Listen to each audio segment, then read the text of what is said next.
Welcome to the channel. Today, we will show you how to manage and restrict data usage in the Viber app on your phone.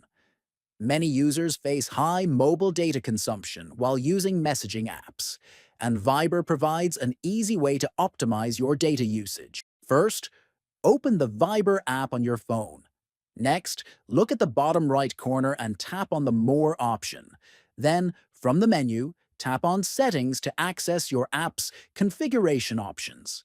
In the Settings section, locate the Media option and tap on it. Here, you will find the option to restrict data usage.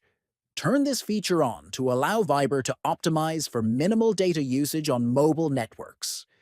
This means images and videos will be loaded in a way that consumes less data without significantly affecting quality.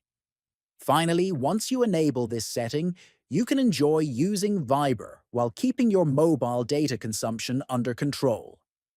It is a simple adjustment that can save you data, especially if you frequently send or receive media files.